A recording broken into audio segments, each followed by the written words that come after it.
The administrative state turning against its own citizens, turning against the country. It's the most dangerous thing happening in the country. It's actually much more dangerous than even inflation, the border, anything else, and all those things matter a lot. I'm not putting those things down.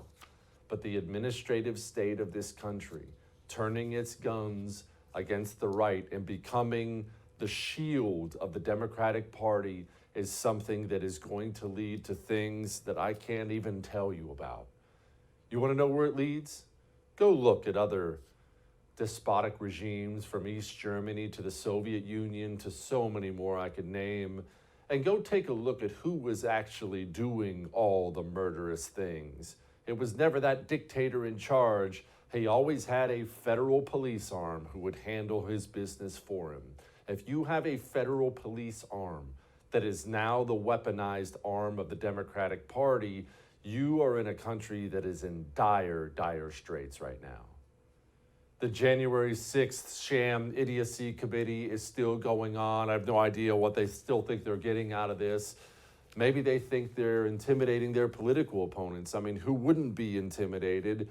They got Peter Navarro. Here was Peter. He's been on the show several times. If he looks familiar to you, here was Peter detailing how'd the FBI get him.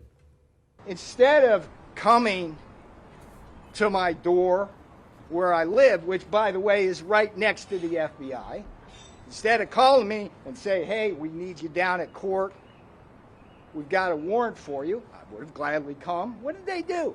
They intercepted me getting on the plane.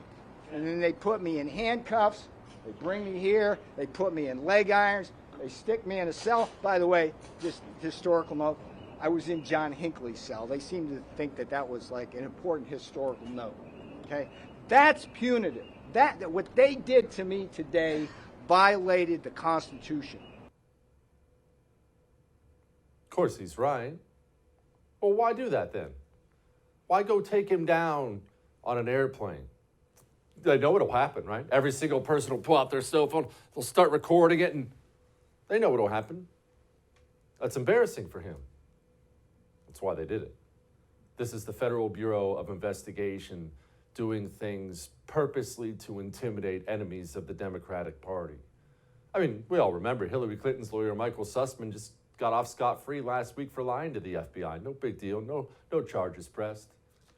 Well, they pressed charges, I guess I should say, but he got off. Trump is obviously upset about it. He took to Truth Social and said our great trade genius, Professor Peter Navarro, was just handcuffed, shackled, and put in jail while the lowlights of the Antifa and BLM are allowed to rip off the public, roam free on the streets, kill people, and destroy our once great cities, all run by Democrats.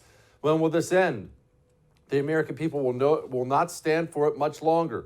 Great patriotic heroes are being created every day. Fairness and justice must rule the day. And while I like that sentiment from the president, former president, I do have to point something out. I don't care how much this makes you angry. Christopher Wray is the current head of the FBI. Christopher Wray did not get appointed by President Joe Biden. He didn't even get appointed by Obama. That's a Trump appointee. Donald Trump was president of the United States of America when the FBI coordinated with CNN to do the same thing in 2019 to Donald Trump's friend Roger Stone, publicly embarrass him, big old spectacle. And you know what Donald Trump did to the FBI after that as president of the United States? Nothing. Not a thing. We need more than statements. I'm sorry, I need to know who's going to do something.